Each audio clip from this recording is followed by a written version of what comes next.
Tu parlais de compte en banque et notamment le fait de supporter un maximum de banques pour vous diversifier et éviter une sorte de risque systémique par rapport à ces fonds-là. Quelle est la difficulté pour vous aujourd'hui, par exemple, de travailler avec une banque, d'ouvrir des comptes en banque chez eux? Est-ce que ça a bien évolué ou est-ce que c'est, par exemple, toujours aussi difficile pour vous? Écoute, il y a 12 ans, c'était vraiment le nerf de la guerre. C'était vraiment, ouais, fallait effectivement trouver des banques qui acceptent la crypto. Le pendant que nous on a pris, en fait, c'est très rapidement, c'est d'obtenir des licences, hein. Donc on est un établissement de paiement, par exemple, en Europe, en plus du PSAN en France et d'autres PSAN qu'on a dans d'autres États en Europe. Et donc, justement, le fait d'avoir ce portefeuille de licences, on en a 53 aujourd'hui dans le monde. C'est costaud. C'est assez robuste. Ouais, ouais, c'est ça, c'est assez costaud. Et donc, ça nous permet effectivement de rassurer nos partenaires bancaires. On est audité, on est régulé de la même manière qu'eux au niveau anti-blanchiment, typiquement. Ça crée la confiance. Et donc, du coup, ça nous permet d'avoir accès à un portefeuille de plus en plus étoffé de banques, à la fois en Europe, voilà, mais également aux États-Unis et en Asie-Pacifique. Après, effectivement, quand je vois d'autres acteurs, échanges crypto de plus petite taille, moins régulés certainement, c'est encore plus challenging. Nous, de notre côté, je pense qu'on est vraiment super fiers d'avoir ces partenaires bancaires partout dans le monde, ce qui nous permet d'offrir le meilleur service fiat à nos clients. Mais effectivement, voilà, il y a une actualité, donc il y a toujours beaucoup de méfiance à l'égard de la crypto. Et avec Maïka qui devrait arriver 2024 hein, maintenant, ça va nous permettre justement de pouvoir donner encore plus de confiance dans l'écosystème. Et puis, plus de confiance, ça veut dire plus d'adoption au niveau des retail et puis également au niveau des institutionnels.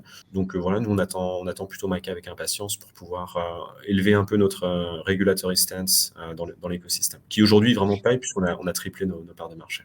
Est-ce que c'est pas un peu frustrant des fois d'être un acteur en face de d'autres acteurs, enfin, par exemple, qui jouent pas le même jeu? Je pense à, par exemple, des plateformes asiatiques qui émergent un petit peu à gauche, à droite, qui prennent des parts de marché, qui sont pas forcément très régulées. Comment vous le percevez et quelle est un peu votre vision pour faire face, par exemple, à des exchanges de cette manière? Est-ce que votre objectif, c'est d'être en concurrence directe ou est-ce que vous prenez un angle différent, vous ciblez des gens différents d'une manière?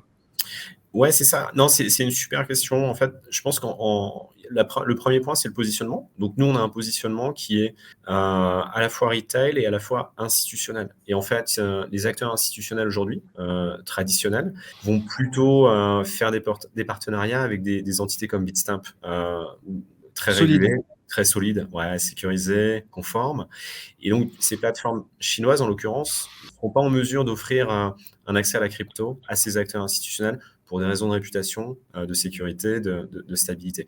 Donc, il y a le positionnement, et nous, on est plutôt positionné comme à la fois retail et à la fois institutionnel. La deuxième chose, c'est que la réglementation évolue et on voit beaucoup d'actions de la SEC aux États-Unis.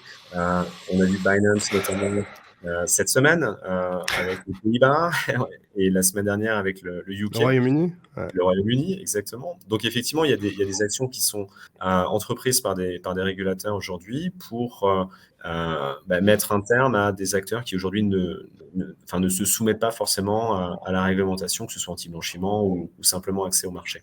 Et donc, du coup, ça veut dire quoi? Il y a une redistribution un peu des cartes aujourd'hui dans l'écosystème. Et finalement, les acteurs comme nous, régulés, sécurisés, on tient un petit peu notre épingle du jeu et donc ça nous permet d'augmenter nos parts de marché. Et puis surtout de multiplier les partenariats avec des acteurs institutionnels qui se lancent dans la crypto. Bah, je suppose que ça doit être un moment assez agréable pour vous parce que jusqu'à maintenant, vous avez vraiment joué ce jeu en fait de respecter les règles de chaque juridiction, de chaque pays, etc.